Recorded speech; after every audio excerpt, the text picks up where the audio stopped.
I'm holding the most powerful handheld, tablet, and PC hybrid. This small device has 64 gigabytes of ultra-fast double data rate, 5 memory, a 4 terabytes SSD, a 12-core processor that, in single-threaded tests, even outperforms the desktop Intel Core i7-12700K, and, interestingly, matches the legendary i9-12900K. Not long ago, these processors were every gamer's dream. This one outperforms them using much less energy. Something like this can easily replace many desktop computers and fit in a backpack. In this review, you'll learn everything worth knowing about this device. I'll run performance tests on different power profiles, check the battery life, and discuss how it performs as a desktop computer.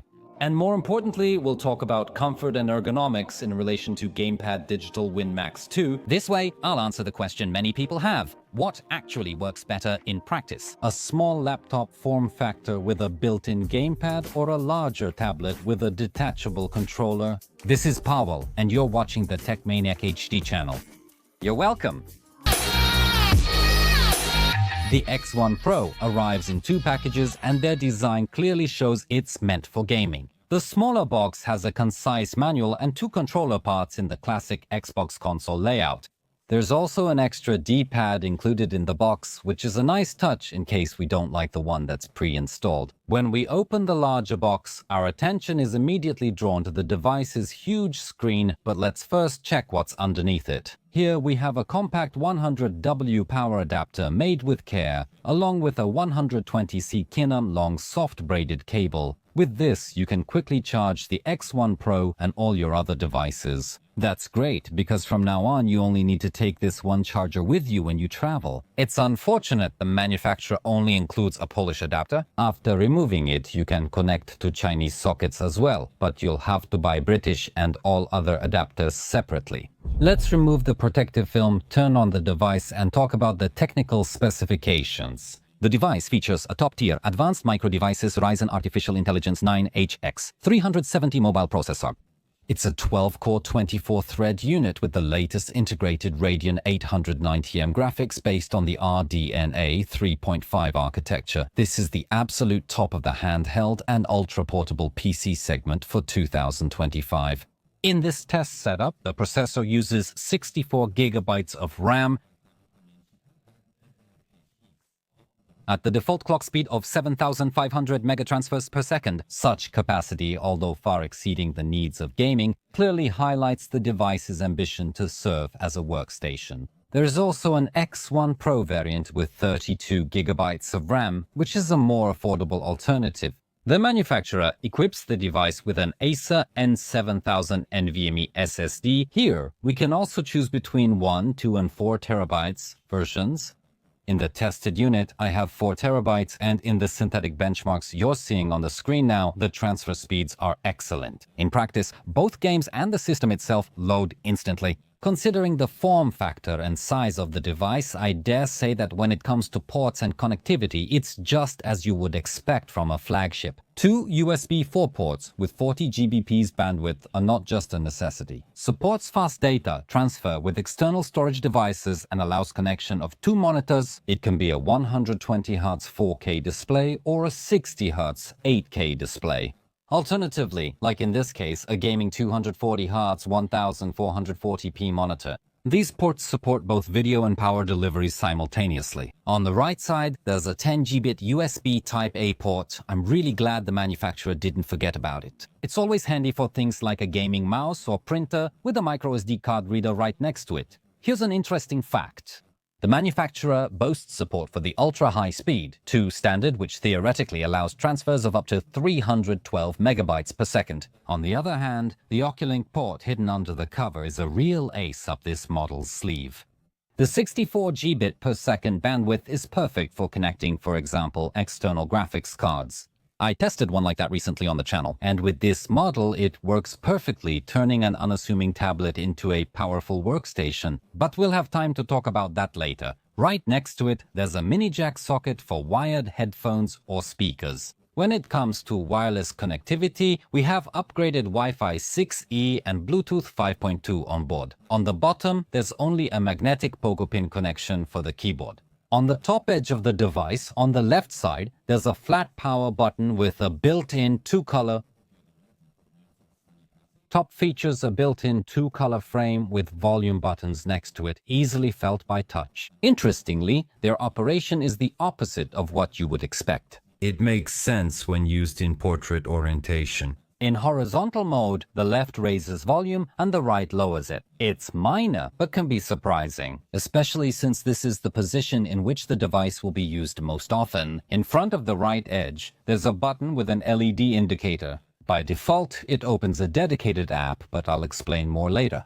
Above the screen on the front, there's a built-in camera. It may not impress with outstanding quality, but of course, it's good enough for video calls. But most importantly, it is fully compatible with the Windows Hello feature. In practice, this means that after a one-time setup, all you have to do is look at the device and it will unlock and log you into the system automatically without entering a password or personal identification number.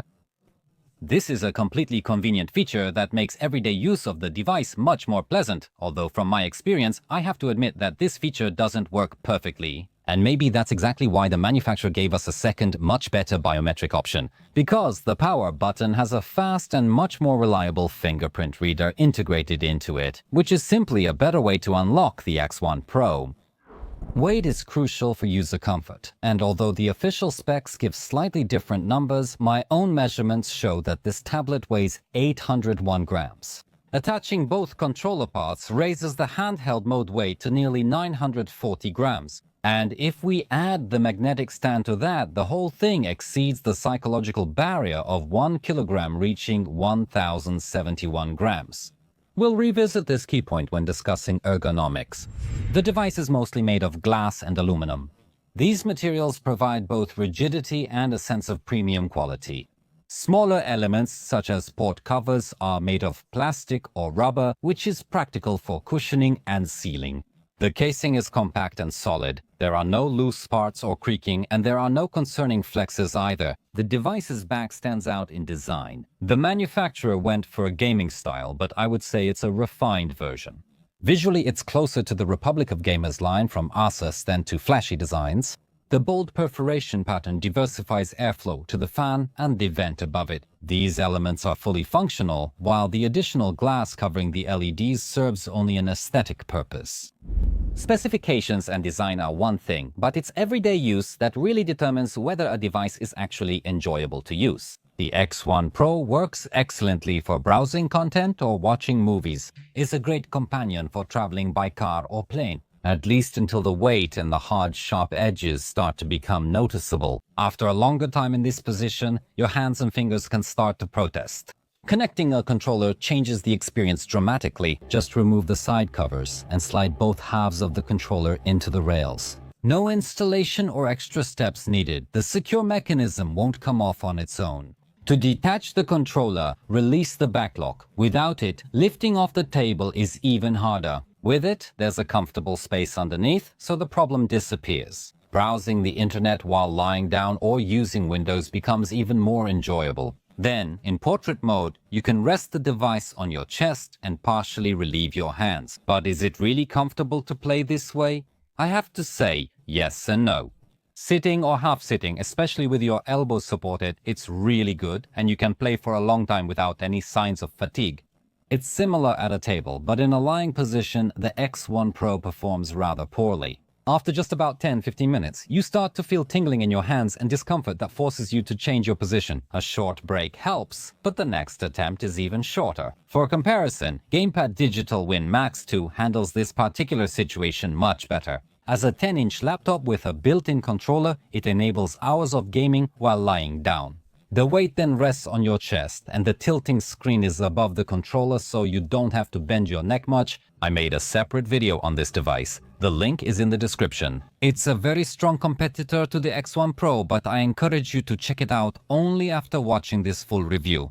This way, you'll see both devices and more easily decide which one best suits your needs. But getting back to the topic, in the set we get a magnetic stand covered with leather, which allows you to set the tablet upright or comfortably position it at an angle. It also serves a protective function, shielding the back panel from scratches. It does add a bit of weight and thickness, but in return it offers so much practicality that I still use it myself all the time. As I said earlier, using the device in tablet mode isn't very comfortable. The kickstand usually saves me when I need to do something in Windows. Since we're working in Microsoft's system, let's discuss the keyboard. Initially, I was sure I didn't need it since Windows works with touch and the on-screen keyboard.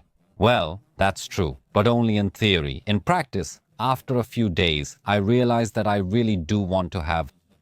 Windows is still much less comfortable to use with touch than Android. While it's manageable if you're just gaming, the moment you need to do something directly in the system, the lack of a physical keyboard becomes a major source of frustration.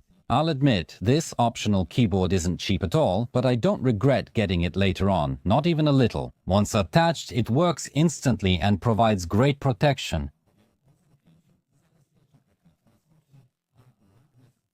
It makes the display automatically turn off, the keys themselves have a low but noticeable travel and are backlit. Of course, it's not the typing comfort you get from full-sized keyboards, but for occasional work, this keyboard is perfect. There's also a fairly large and precise touchpad here. However, I should mention one slightly annoying thing about the touchpad. If you tend to accidentally touch its surface while typing, which causes the cursor to move away, the natural reaction is to look for an option to disable it in the system. And here's a surprise, because Windows doesn't see this touchpad at all in its settings, so you can't disable it from there. Fortunately, the manufacturer anticipated this problem and gave us a dedicated solution. The keyboard shortcut FN plus Escape, which instantly and so to speak forcefully turns the touchpad on or off. Let's discuss the controller now, and I have to be brutally honest with you. When I first picked up these halves, my impression was just one thing: ultra cheap junk. The controller is shockingly light, and the plastic it's made of is, well, just tacky. Compared to the standard Xbox controller, you can instantly tell the X1 Pro controller feels at least 2 classes lower. There's no point in even comparing it to the Xbox Elite controller, because that would be a total profanation. My first impression was really not great. But then I just started playing on it, and after an hour, maybe 2 at most, all those negative plasticky feelings just disappeared. It turns out that under this unassuming cheap shell, there's actually some really great technology. Both the analog sticks and the triggers use the Hall effect, and that's their biggest advantage. Thanks to this, there's no friction here, everything works with magnets, and the controls are extremely precise. But most importantly, this technology eliminates the biggest nightmare for gamers: stick drift. This controller should be just as precise in a year, 2, or even 5 years as it was right out of the box. The device itself, this tablet, is really a piece of heavy hardware. You could say it's a real performance beast. This tablet really, believe me, has more powerful guts than many 20-kilogram gaming desktop computers. That's why I'm slimming it down as much as possible. The controller is a conscious compromise by the engineers. The idea was to reduce the overall weight as much as possible and not add any more grams to an already heavy, nearly 1 kilogram set. My opinion has evolved in an interesting way, starting from, ugh, what a piece of junk, to, okay, I get what they were going for. And that's exactly why, when you're playing, the controller just does what it's supposed to do. The front A, B, X, Y buttons have a nice, clearly noticeable, but not too loud click. I should also mention the vibrations, which are another noticeable compromise. Standard, simple haptic motors were used. The vibrations are there and they do their job, but they're flat and kind of buzzing. They lack the depth and precision found in PlayStation 5 or Xbox controllers. That's another element that at first can add to the feeling of cheapness, but just like the weight, after a while you simply stop noticing it. The manufacturer also included some nice details here. On the right half, just before the start button, you'll find a dedicated button that instantly brings up the on-screen keyboard. This is brilliant for games that suddenly require you to enter a name, character, or password. Instead of struggling with system shortcuts, one click does the job. It's a small thing, but it makes life so much easier, especially when we don't have a physical keyboard connected. On the back of each half of the controller, you'll find an additional, fully programmable button. We can assign any function or macro to it. This is a feature known from Pro Company controllers, which gives a real advantage. Imagine playing a shooter game. You can assign the jump to your ring finger, so you don't have to take your thumb off the right analog stick, which is responsible for aiming. In action games, it's the perfect place for dodge or item use, while still keeping full control over the camera. In racing games, you can use them to shift gears manually without removing your thumb from vehicle controls or your finger from the throttle. It's a small thing that really changes the game, and another detail that shows that, despite my initial really negative impression, this controller was actually well thought out for demanding players. What's more, the controller also has a built-in 6-axis gyroscope. This means we can use motion aiming in games that support it. For many shooter fans, this is an absolute game changer. It works precisely and is a great addition that further increases the value of what is, after all, a rather unassuming controller. Since that's also a plus, you'll definitely be glad to know that one of the strongest points of this device is the screen. This nearly 11-inch panel features a 1560 x 1600 resolution and a 120 Hz refresh rate, an absolute ideal for mobile gaming. Importantly, the high refresh rate here goes hand in hand with a good response time of the matrix. Even in very dynamic scenes, I didn't notice any annoying blurring or ghosting, which proves the high quality of the panel used. What about variable refresh rate technology? Sadly, the X1 Pro lacks it. Considering the top price range of this device, it's quite a disappointment and a clear downside. Fortunately, this is one of the few flaws of this otherwise outstanding display. The brightness is already at a very good level. 30 nits might not work for gaming at the beach on a sunny day, but at home, it's blinding. I usually keep the brightness around 15–20%. When I play in a bright room, 35% brightness is usually the maximum for me. But the most important thing is the colors, and here they are, beautiful, vibrant, and really saturated. sRGB color gamut coverage is 138%. It's supposedly a mobile device, but in terms of color reproduction, saturation, and refresh rate, it blows many gaming monitors off the market. It's not organic light-emitting diode, but visually it almost matches it. This is thanks to polycrystalline silicon. Panels made with this technology are also more energy efficient, but their production is more complex and much costlier than traditional screens. The smaller one on the left of my desk is an organic light-emitting diode. You may have seen it on my channel. It's the best-priced 240 Hz organic light-emitting diode you can currently buy. Here, even at 25% brightness, the X1 Pro is brighter than it, and in terms of color depth or even blacks, it doesn't really fall behind. A good picture is only half the battle, but without good sound, immersion in games will never be complete. So, how does OneXPlayer X1 Pro sound in a few words? Surprisingly good. On both sides at the bottom, there are speakers that have been tuned in collaboration with Harman. You can really hear it. The sound is clear, loud, and the stereo stage is wide and defined. Of course, it's not on the level of good over-ear headphones, but for such small drivers built into a tablet, the effect is more than satisfactory. Switching from the Gamepad Digital Win Max 2 was really a quality shock for me, in a good way, of course. Now let's move on to the software, because powerful hardware is one thing, but without good software to manage it, all that power can be useless. The foundation is a fully legal, activated Windows 11 Home Edition. This is the biggest advantage of this device, but at the same time, it's also its biggest drawback. This gives us unlimited access. We can install any game from any launcher here. Steam, Epic, Good Old Games Game Pass, as well as any emulator or work program. This is a fully functional computer in our hands. The downside is that Windows is still not perfectly adapted for touch and controller use on a small screen. And this is where the second hero of this story comes in. It's the OneX console app, a dedicated command center that's meant to be a bridge between the player and the system. We access its key features by pressing the turbo button on the right edge of the screen. Pressing it brings up a handy, feature-rich menu that's absolutely essential while gaming. From here, without leaving the game, we can change the most important settings on the fly. Want to extend your battery life? You lower the thermal design power to 15W, need maximum power for a boss fight? No problem. You boost it up to 30 Dion? On top of that, we have quick access to fan controls, screen resolution changes, brightness, or enabling the performance overlay. Yes, my dear friends, without any unnecessary tinkering or configuration, you just need to click this option here and look. We have an overlay showing the battery status, information about the total power consumption of the device, remaining playtime on this specific power profile, as well as the load and power consumption of the central processing unit and GPU. We can also see the amount of video random access memory used, the frames per second count, and there's even space for the current time. Don't like that bar at the top? No problem, just move it to the bottom. This solution is simple, elegant, intuitive, and incredibly useful. People who play on consoles might not care about something like this, but for PC folks, it's like the cherry on top. The manufacturer's software allows you to create your own custom thermal design power settings and GPU clock limits.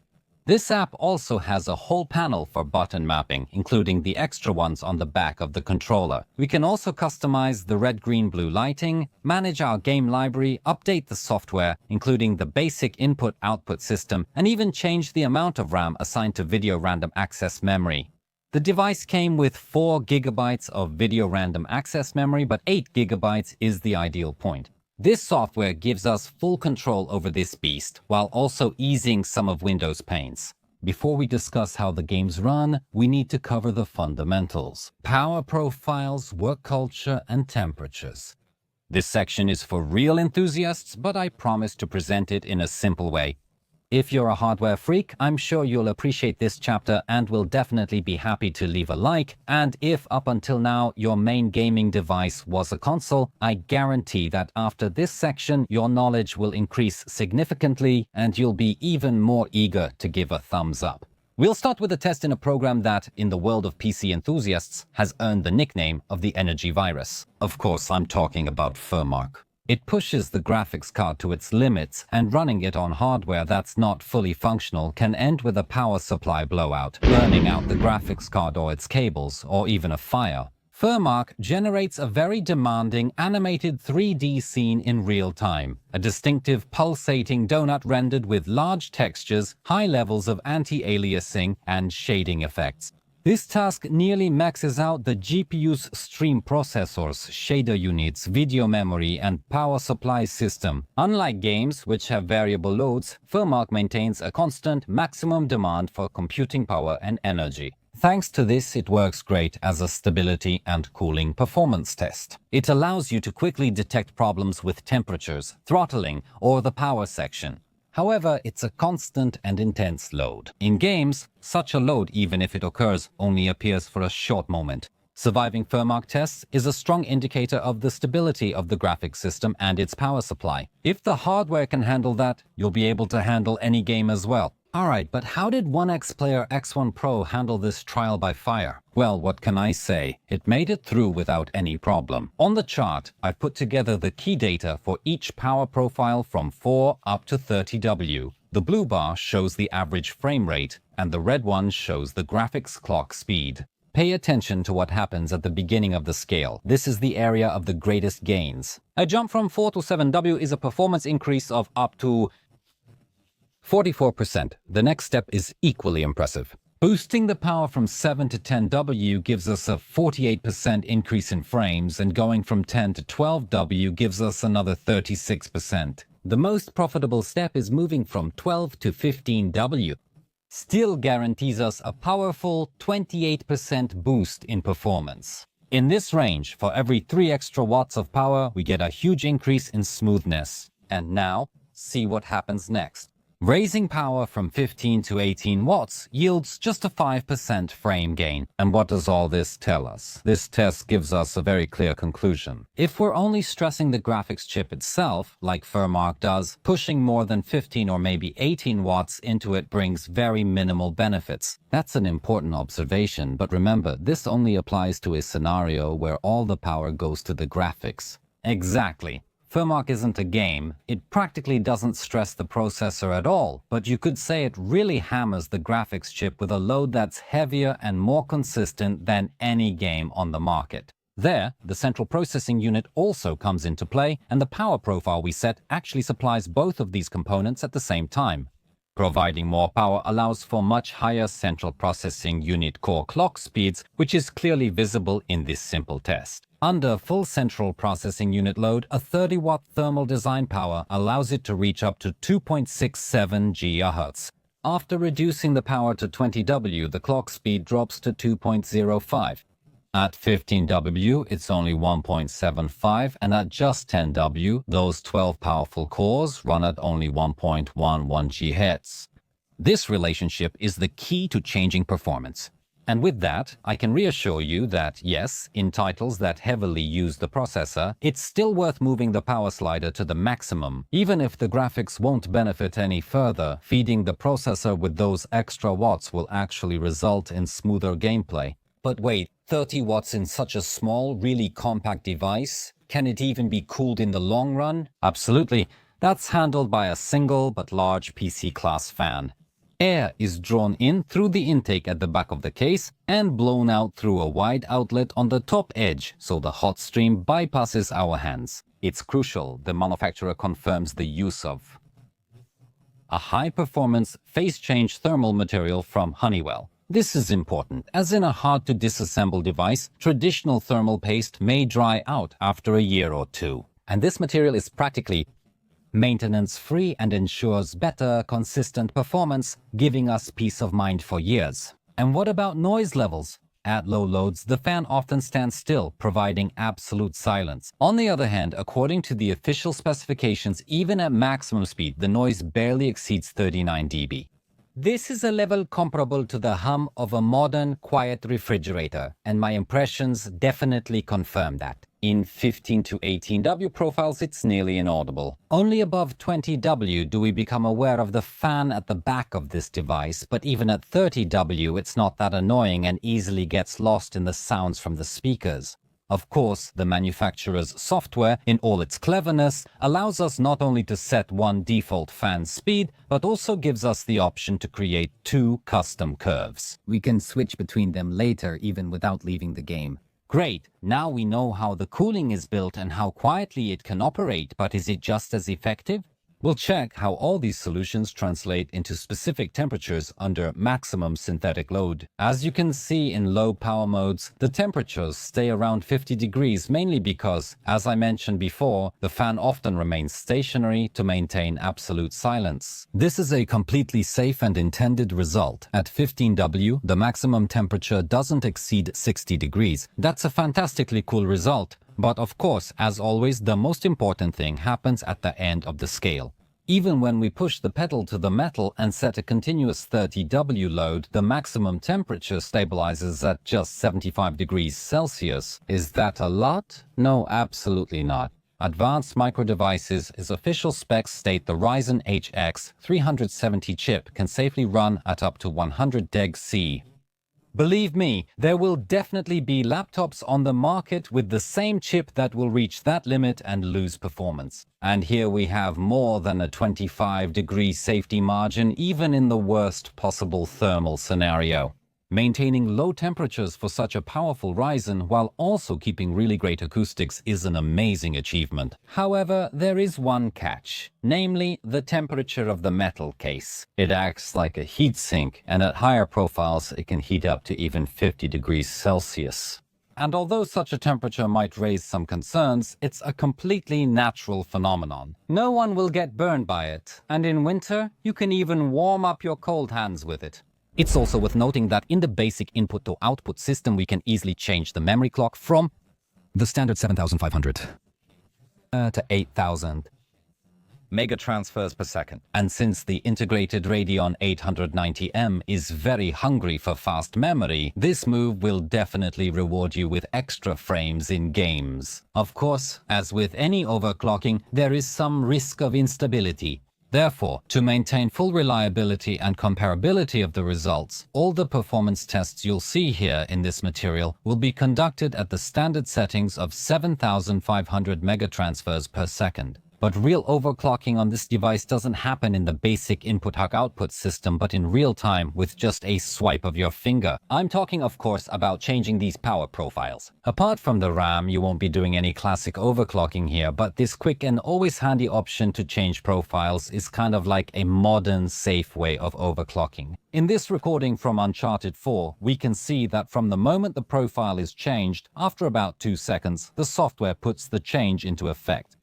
This is immediately reflected by the increased or decreased number of generated frames. Playing around with this slider is extremely satisfying because our goal becomes finding the perfect balance, the maximum battery life, while maintaining the smoothness we need in a given title. This feature significantly improves mobile gaming battery life. A brilliant difference. Fundamentals are done. Now for games. First up is one of the most demanding titles on the market, Cyberpunk 2077. I ran all tests at 1200p on the Steam Deck preset with motion blur off. So let's see how the X1 Pro handles Night City. Let's start with the 15-watt profile. The device generates an average of almost 35 frames per second here. That's already a fully playable value, allowing you to enjoy the game, especially while traveling, but you can feel that it's the absolute minimum for reasonably comfortable gameplay. The real change comes when switching to 24 watts. Here we get a powerful boost of power and the average frame rate jumps to over 43 FPS. That's almost a 25% increase in performance. The game becomes noticeably smoother and more responsive. For many, this will be the perfect golden mean between performance and power consumption. But what does switching to the maximum 30 watts actually give you? Then the average frame rate increases only slightly to 46 FPS, which confirms our earlier theory about diminishing returns. But here it's important to note the 1% low, which reflects smoothness during peak intensity. This value now exceeds the 30 frame threshold, eliminating minor stutters and drops in smoothness during action scenes. This is a perfect example of how that extra power feeds the processor and stabilizes the entire gameplay. And I know some of you might be thinking right now, well, Powell, but 46 frames is still not 60. And you're right. However, you have to remember why that is. Well, I got these results at a very demanding resolution of 1200pp, which is actually higher than the standard full high definition 1080p that many consider ideal. There's nothing stopping you from lowering the resolution to 800p, Parmean. Yes, on an 11-inch screen held close to your eyes, you'll notice a bit of pixelation, but in return, the device will generate a lot more frames. And that's the beauty of gaming on PC. We have a choice. Choose between maximum image sharpness or top-tier smoothness, depending on what matters most to you at the time. I'm personally very sensitive to resolution, and I prefer ultra-high image detail over extra smoothness. I also tested Black Myth Wukong at 1200 per resolution. Although this game is still one of the ultra-demanding titles, it's not as brutally demanding as Cyberpunk E2. At this resolution, on medium settings, even at 15W, we get a very nice playable 52 frames per second. Switching to 24W gives us a strong performance boost, increasing the average frame rate to 50-80 FPS. And that's with the maximum power of 30W. Here, the gain in average frames is already just symbolic. We're reaching almost 60 FPS. That last step is just typical edge smoothing and the pursuit of absolute perfection. All the extra power goes into stabilizing the minimum frame rate so that even in the most intense moments of battle, the smoothness never drops below perfection for even a second. You know what? Let's take a quick break from these demanding AAA titles. It's time for Fortnite. Here, even at 15W, it's already fantastic. On average, over 97 frames with 1% lows above 60 FPS, which is perfect for gaming on battery. Switching to 24W makes sense for competitive gaming. The performance then jumps to 134 FPS, fully utilizing the potential of the 120Hz screen. The maximum 30W only gives a symbolic increase to 141 frames. This is an option for professionals fighting for every single point of advantage. Now let's see how X1 Pro performs on the racetrack in Forza. Already at 15W, you can see that we're dealing with a perfectly optimized game. Even with the energy saving profile, the benchmark averages nearly 60 frames per second. When we give the device more power and switch to the 24W profile, the average frame rate exceeds 70 FPS, which already lets us start taking advantage of this setup's potential. The screen is beautiful and fast, but more importantly, check the 1% low. This jumps from 38 to over 53 frames, giving incredible stability. For example, with Forza, sometimes it's worth increasing performance to 30W. That last 5-frame increase might not seem like much, but when we're connected to an external power source, it's definitely something an experienced gamer would appreciate. Now, let's briefly look at The Witcher 3 in its new version. This is a perfect example of why you shouldn't just look at the average frame rate. At 15W, the game reportedly hits 54 FPS. However, in practice, because of the low 1% low FPS value, it can stutter annoyingly in the city or during combat. Only switching to 24W makes the gameplay smooth. Interestingly, even feeding the system with 30W is not wasted here. Admittedly, I was playing in Novigrad, which is the most central processing unit, intensive location in the entire game, and it's the processor that consumes this extra power. For us, the key is that increasing it gives us smoother performance. One of the biggest promises made by the manufacturer of the X1 Pro is that this small device can fully replace your entire large desktop computer. Just plug in one cable and you're all set. Sounds great, right? But does it really work in practice? I checked that too. In the basic configuration, thanks to USB 4 ports, that's actually the case. One cable to the docking station charges the device, transmits 4K video, and supports all peripherals at the same time. As a home computer for work and multimedia, X1 Pro works perfectly. Of course, we can also play on a bigger screen with the same performance as on the built-in display. What annoys me is that the main screen can't be turned off in that case. But since it's already on, you can use it to display a performance preview or anything else you want. Right now, I'm playing at 1430p resolution on medium settings with textures set to ultra, and maybe it's not super impressive because it's only 50 FPS. But if you lowered the resolution or toned down the settings a bit, you could get even smoother performance. Now imagine that you can do this in a hotel while traveling, on vacation, play for an hour before bed. It's an absolute dream. Oh, what I would give to be able to go back in time and play on something like this when I was on vacation or visiting my grandma. But back then, devices like this just didn't exist. This device is incredibly surprising and in a very positive way, but the real fun begins when we use this Handheld's secret weapon, which is the O-cooling port. I tested using the mini eGPU station from the MGA1 forum. A detailed review is on the channel. Inside is an advanced micro devices chip, Radeon 7600A MXT with a total graphics power reaching 120W. The dock itself also offers additional DisplayPort, HDMI and USB ports. Importantly, the cooling cable does not transmit power, so to be fully satisfied, we need a second USB-C cable to charge the device or maintain its power. It's still a convenient two-cable setup that transforms our whole desktop into a powerhouse. The result? This small console becomes a powerful gaming machine running 1440p at high settings. This demonstrates the platform's scalability. I now have two monitors set up behind me. As you can see, the computer is turned off, and by using all the ports, meaning those from the eGPU dock and the ones built into the device, I could have a total of 5 monitors, plus the X1 Pro screen as the 6th. So the final verdict is that yes, this unassuming handheld can fully replace a desktop computer for an average user and even for a more demanding gamer, as long as they invest in an eGPU dock.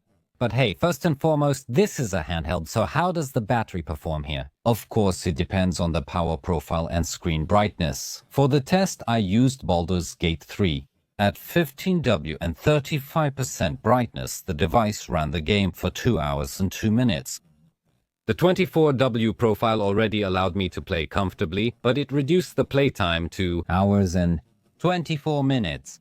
Personally, I only really use those 30W when I'm plugged in, but even on that profile, the X1 Pro allowed me to for an hour and 9 minutes of gameplay. And someone might say that an hour or even 2 is not much for a handheld. Yes, but let's be real. This is a demanding AAA game played in a very high resolution and after all, on a huge screen. But okay, if you want to treat it as a handheld, then go ahead.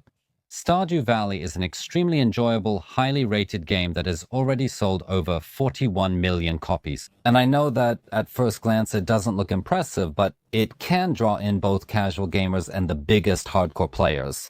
X1 Pro is real overkill for this title, but even at the lowest 4-watt power profile, it maintains smooth gameplay without dropping below 60 FPS.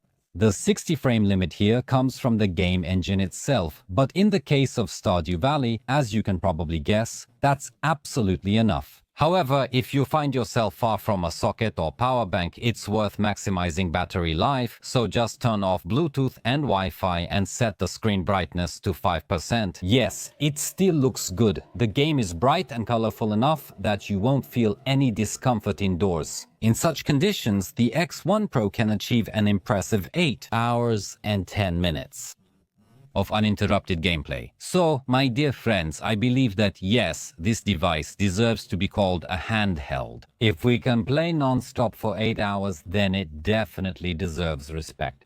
Running out of battery is one thing. Charging the device from 0 to 80% takes about 50-60 minutes. Alternatively, reaching 100% takes 75 to 90 minutes.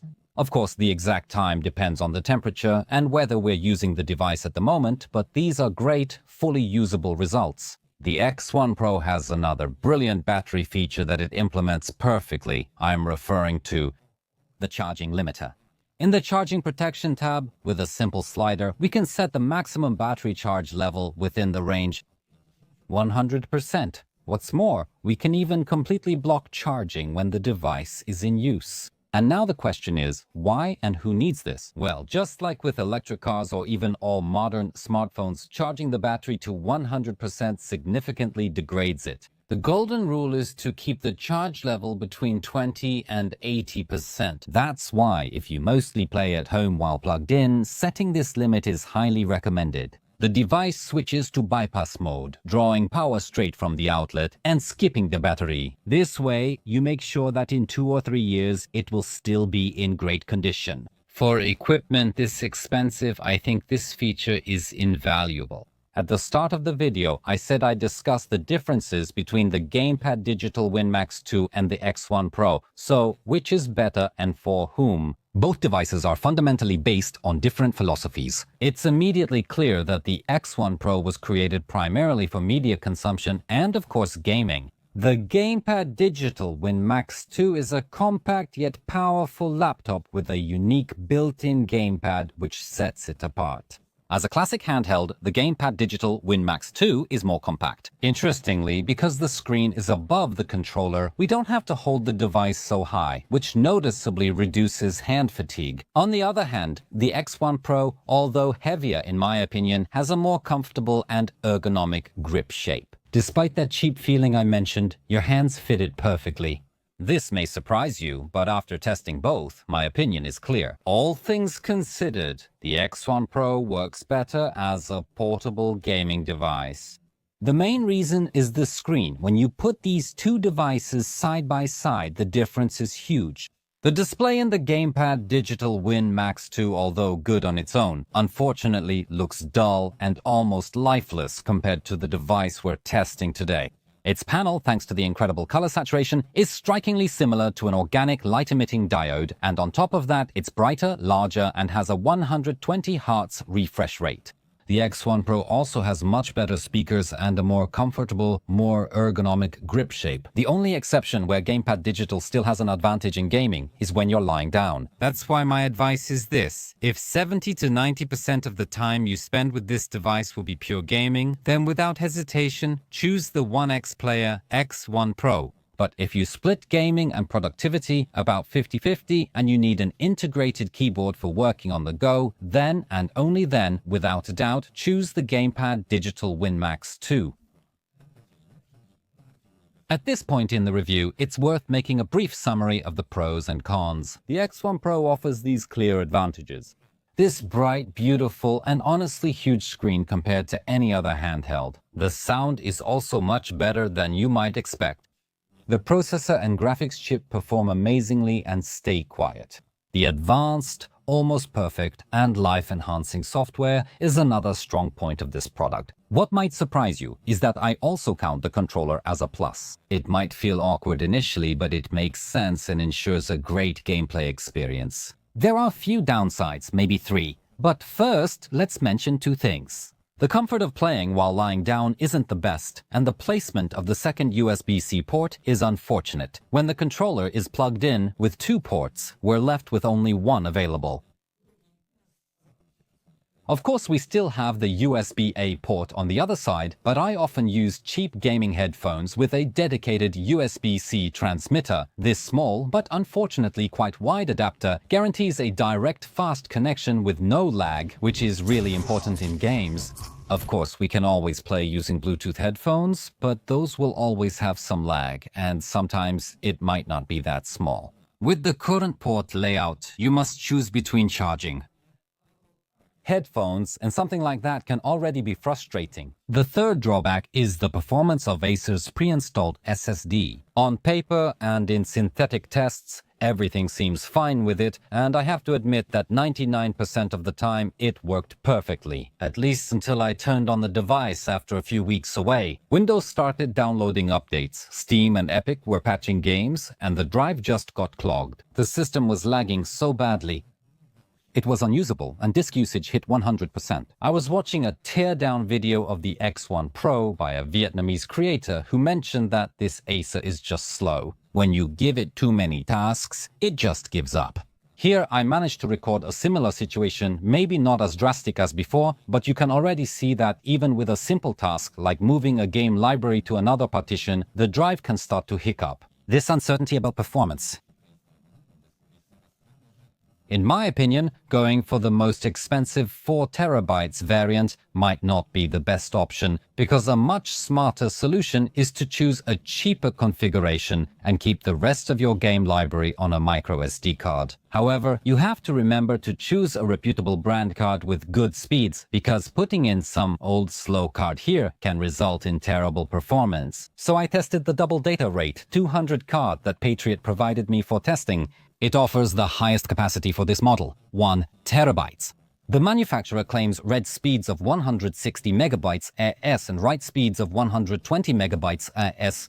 I verified these claims using the Crystal Disk Mark program, and unfortunately in the built-in Card X1 Pro reader, the results turned out to be much lower. So I tried to check the results using the reader included in the package, and here I was very pleasantly surprised.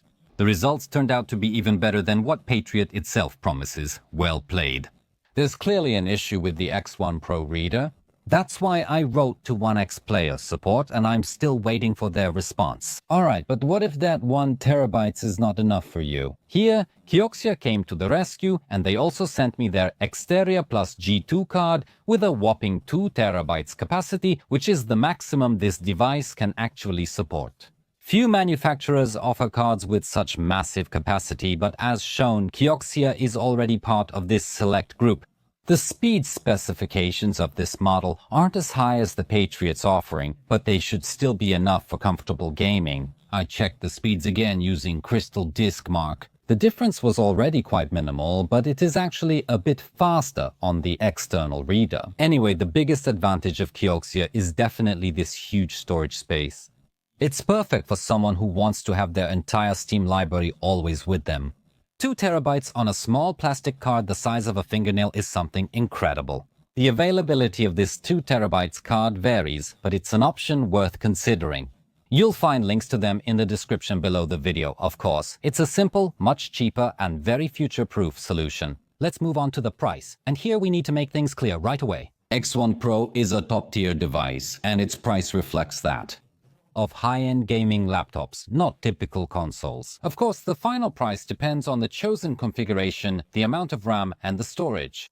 But before you decide to make a purchase, I need to discuss a less pleasant but extremely important topic with you.